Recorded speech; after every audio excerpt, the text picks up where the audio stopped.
இன்னும் 2, 3 நாட்கள்ல தமிழக மக்கள் அவங்க எல்லாருமே அவங்களுடைய வாக்கு அந்த முக்கியமான ஓட்டு எல்லாருமே போட இருக்காங்க.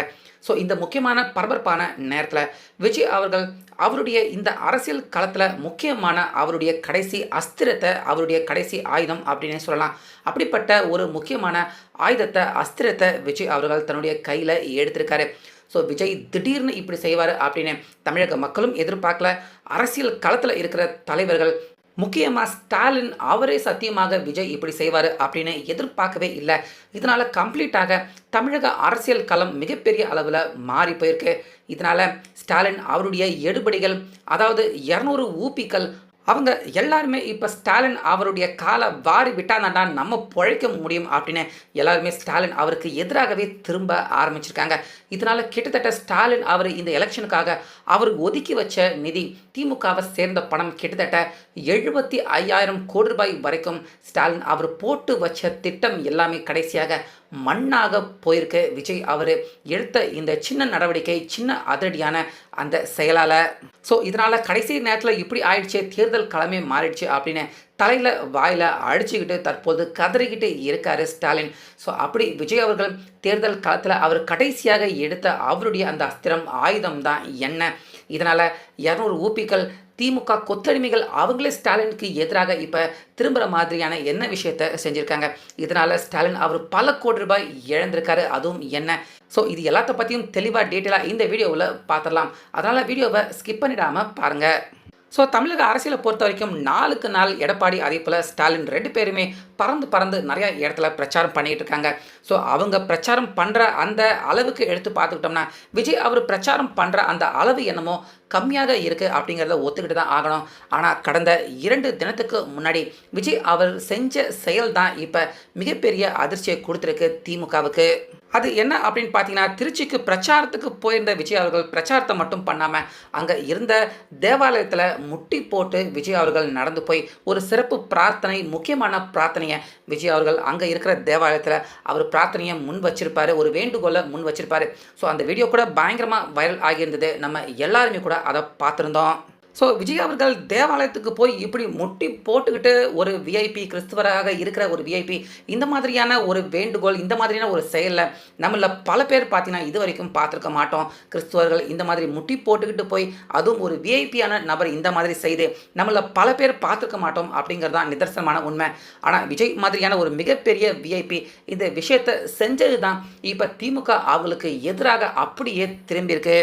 ஏன்னா ஸ்டாலின் அவர் என்னதான் எல்லா மதத்தினர்கள் எல்லாரையுமே கவர் பண்ணுற மாதிரி கோயிலுக்கு போகிறது, அந்த பக்கம் மசூதி பக்கம் போய் குல்லா போட்டுக்கிறது, இந்த பக்கம் கிறிஸ்துவர்கள் இருக்கிற பக்கம் போய் நானும் கிறிஸ்துவன் தான் அப்படின்னு உதயநிதி, ஸ்டாலின் இவங்க எல்லாருமே பேசுகிறத பார்த்துருக்கோம். ஆனால் அவங்க எல்லாருமே பேச்சோடு தான் இருந்திருக்காங்களே தவிர செயலில் கிறிஸ்துவர்கள் அவங்கள மாதிரி தன்னை ஈடுபடுத்துக்கிற மாதிரி இது வரைக்கும் உதயநிதியாக இருக்கட்டும், ஸ்டாலினாக இருக்கட்டும் யாரும் எதுவுமே செஞ்சதில்லை. ஆனால் விஜய் தான் ஒரு பியூர் கிறிஸ்டியன் அப்படிங்கிறத கிறிஸ்துவர்கள் எல்லாருக்குமே வெளிப்படுத்தும் விதமாக முட்டி போட்டுக்கிட்டே தேவாலயத்துக்கு உள்ள நடந்துட்டு போன இந்த விஷயம் தற்போது கிறிஸ்துவர்கள் கிட்ட மட்டும் கிடையாது, இஸ்லாமியர்கள் அவங்க எல்லார்கிட்டையுமே விஜய் நமக்கான ஆள் அப்படிங்கிற மாதிரி அவங்க எல்லார்கிட்டையுமே இதுவரைக்கும் விஜய் அவரை ஒரு நடிகர், விஐபி அப்படின்னு பார்த்த கிறிஸ்துவர்கள், இஸ்லாமியர்கள் அவங்க எல்லாருமே இப்போ விஜய் முட்டி போட்டுக்கிட்டு நடந்த இந்த செயல் சம்பவம் இப்போ விஜய் அவர் கூட இவங்க எல்லாருமே கனெக்டிவிட்டி ஆகிற மாதிரி, விஜய் அவரை ஏற்றுக்கிற மாதிரியான ஒரு பின்பத்தை விஜய் அவர்கள் இந்த முட்டி போட்டுக்கிட்டு தேவாலயத்தில் அவர் நடந்தது இப்போ இஸ்லாமியர்கள், கிறிஸ்தவர்கள் எல்லார்கிட்டையுமே மிகப்பெரிய ஒரு வரவேற்பு, அதிர்வலையை ஏற்படுத்தியிருக்கு. ஸோ ஏற்கனவே நம்ம எல்லாருக்குமே தெரியும், தமிழகத்தில் கிட்டத்தட்ட 15-20% தான் சிறுபான்மையினர்கள் அவங்க இருந்தாலுமே யார் வெற்றி பெற போகிறாங்க, சிறுபான்மையினர்கள் கம்ப்ளீட்டாக எல்லாருமே யாருக்கு ஓட்டு போட போகிறாங்க அப்படிங்கிறத முடிவு பண்ணி தான் தேர்தல் களத்தின் வெற்றி களம், வெற்றி யாருக்கு அப்படிங்கிறத தீர்மானம் ஆகும். ஸோ கம்ப்ளீட்டாக விஜய் அவர்கள் இப்போ சிறுபான்மையினரான கிறிஸ்துவர்கள், முஸ்லீம்கள் அவங்க எல்லாரையுமே தன் பக்கம் ஏறக்குறைய விஜய் அவர்கள் இப்போ இழுத்துட்டாரு. இப்போ கிட்டத்தட்ட திமுக பக்கம் அவங்களுடைய கட்சிக்காரங்க அதுக்கப்புறமா யாராவது போடணும் அப்படின்னு விருப்பப்பட்டா விழக்கூடிய ஓட்டை தவிர சிறுபான்மையினர்கள் ஓட்டு அப்படிங்கிறது விஜய் அவரால் இப்போ திமுகவுக்கு கம்ப்ளீட்டாக இல்லை அப்படிங்கிற சூழ்நிலை தான் இப்போ விஜய் அவர் முட்டி போட்டு நடந்ததால் திமுகவுக்கு எதிராக திரும்பியிருக்கு. ஸோ கடைசி நேரத்தில் விஜய் தன்னுடைய கடைசி அஸ்திரம் போல விஜய் அவர் செஞ்ச இந்த செயல் இப்போ திமுக ஏற்கனவே எல்லா தொகுதிக்குமே கண்டிப்பாக மிகப்பெரிய அளவில் அவங்க பணப்பட்டுவாடா பண்ணணும், பணம் வாங்கி அதே போல் அவங்க கிட்ட சாமி படத்தை காட்டி சத்தியம் வாங்கிட்டா நிச்சயமாக நமக்கு தான் ஓட்டு போடுவாங்க அப்படின்னு திமுக ஏறக்குறைய கிட்டத்தட்ட 75,000 கோடி ரூபாய் அப்படின்னு சொல்கிறாங்க. அவ்வளவு பணத்தை தமிழகம் முழுக்க ஏற்கனவே எல்லா இடத்துலையுமே ஏறக்குறைய பதுக்கிட்டாங்க. ஸோ அந்த பணப்பட்டுவாடா இப்போ இறுதி கட்டத்தை நெருங்கிட்டு இருக்கு. திமுகவினர்கள் சுற்றி எல்லா தொகுதிகள்லையுமே எல்லா பகுதிகள்லையுமே ஹிந்துவாக இருந்தால் சாமி படம் காட்டி சத்தியம் வாங்கிக்கிட்டு அவங்களுக்கு பணம் கொடுக்கறது, கிறிஸ்துவர்களாக இருந்தால் ஜீசஸ் அவங்களுடைய படத்தை காட்டிக்கிட்டு சத்தியம் வாங்கிட்டு பணம் கொடுக்கறது, அதே போல் இஸ்லாமியர்களாக இருந்தால் அவங்களுக்கான அந்த கடவுள் படத்தை காட்டிட்டு சத்தியம் வாங்கிட்டு பணம் கொடுக்கறது.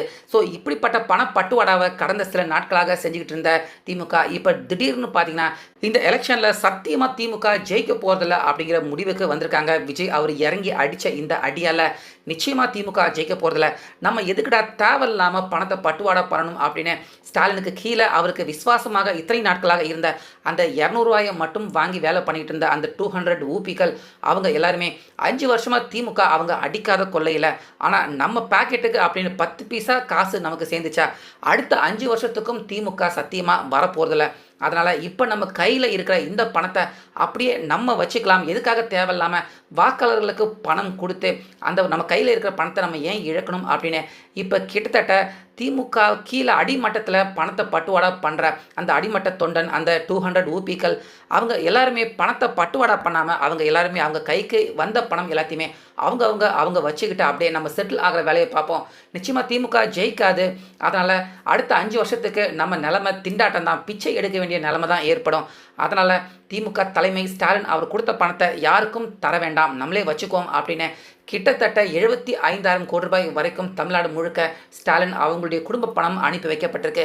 அதில் கிட்டத்தட்ட பாதி விநியோகம் பண்ணியிருப்பாங்க போல இருக்கு. மிச்ச பாதி பணத்தை அப்படியே அமுக்க ஆரம்பிச்சிருக்காங்க திமுக 200 ஊபிக்கள். அதாவது நிச்சயமாக திமுக சத்தியமாக ஜெயிக்க போகிறதில்ல. ஒன்று விஜய் ஜெயிப்பார், இல்லைனா எடப்பாடியார் ஜெயிப்பார். திமுக திரும்பவும் ஆட்சிக்கு வரப்போகிறதில்ல இல்லை அப்படின்னு இப்போ திமுக அடிமட்ட தொண்டர்கள் அவங்களே இப்போ விஜய் அவர் இந்த முட்டி போட்டு தேவாலயத்தில் நடந்ததால் கம்ப்ளீட்டாக சிறுபான்மையர்கள் வாக்கு கண்டிப்பாக திமுகவுக்கு வர்றதுக்கான வாய்ப்பே இல்லை அப்படிங்கிற ஒரு சூழ்நிலையை விஜய் உருவாக்கினதால் கம்ப்ளீட்டாக விஜய் அவருடைய இந்த அதிரடி நடவடிக்கை இந்த செயலாளர் தமிழக அரசியல் களம் மாறியிருக்கு. சிறுபான்மையர்கள் எல்லாருமே ஏற்கனவே விஜய் அவர் பக்கம் இருக்காங்க. ஒரு சில பேர் இப்போ விஜய் அவர் முட்டி போட்டு நடந்தது அவர் பக்கம் இன்னும் நிறையா பேர் இப்போ விஜய் அவர் பக்கம் திரும்ப ஆரம்பிச்சிருக்காங்க. விஜய் அவருடைய இந்த செயலாளர் சிறுபான்மையினர்கள் அவங்களுக்கு உள்ள விஜய் அவர் ஒரு நல்ல கனெக்டிவிட்டியை ஏற்படுத்தியிருக்காரு. ஸோ விஜய் அவருடைய செயல் திமுக தலைமை அவங்களுக்கு ரொம்ப பெரிய இடியை தான் தலையில் இறக்கியிருக்கு. என்னதான் ஸ்டாலின் திமுக கட்சி சிறுபான்மையினர்கள் அவங்களுக்கான கட்சி அப்படின்னு அவர் என்ன கூவுனாலும் இது வரைக்கும் விஜய் அவர் செஞ்ச மாதிரியான இந்த இறங்கி வேலை பண்ணுற மாதிரியான இந்த மாதிரியான செயலில் என்றைக்குமே ஸ்டாலின் அவங்களுடைய குடும்பத்தார்கள் யாருமே ஈடுபட்டதில்லை. குறிப்பாக சொல்லணும்னா கடவுளே இல்லை அப்படின்னு சொல்லக்கூடிய கூட்டம் தான் திமுக. அது ஹிந்து கடவுளாக இருந்தாலும் சரி, இஸ்லாமிய கிறிஸ்துவ கடவுளாக இருந்தாலும் சரி, கம்ப்ளீட்டாக கடவுளே இல்லை அப்படின்னு சொல்கிற கூட்டம் தான் திமுக. அப்படிங்கிறதால நிச்சயமாக விஜய் அவர் செஞ்ச செய்கை திமுகவுக்கு ரொம்ப பெரிய ஒரு இடியாக தான் இப்போ வந்து இறங்கியிருக்கு. அதனால் திமுக கொத்தடிமைகள் அவங்க எல்லாருமே கையில் கிடைச்ச பணத்தை சுருட்டிக்கிட்டு நம்ம எல்லாருமே செட்டில் ஆகிற வேலையை பார்ப்போம் அப்படின்னு ஸ்டாலின் அவர் அனுப்பி வச்ச பணம் பல கோடி ரூபாய் இப்போ மக்கள்கிட்ட போய் சென்றடையாமல் அங்கங்கே இருக்கிற ஊப்பிகள் அவங்க எல்லாருமே பதுக்க ஆரம்பிச்சிட்டாங்க. ஸோ இந்த இடத்துல திமுக கண்டிப்பாக தோக்க போகிறாங்க அப்படிங்கிறது திமுக தலைமைக்கும் திமுக அடிமட்ட தொண்டர்கள் எல்லாருக்குமே தெரிய வந்துருச்சு. ஸோ இதனால் விஜய் அவருடைய இந்த செயல் அவருடைய இந்த சம்பவம் கண்டிப்பாக மிகப்பெரிய அதிர்வு தமிழக அரசியல் பிரச்சார காலத்தில் மிகப்பெரிய ஒரு வரவேற்பு அதிர்வை மக்கள் நடுவில் ஏற்படுத்தியிருக்கு அப்படின்னு தான் சொல்லணும். ஸோ திடீர்னு விஜய் அவர் செஞ்சிருக்க இந்த செயலை பற்றியும் அதே போல் அதன் மூலியமாக ஏறக்குறைய தோல்வியை உறுதி பண்ணியிருக்க திமுக இதை பற்றியும் உங்கள் கருத்தை நிச்சயமாக கமெண்ட்லேயே சொல்லிவிடுங்க.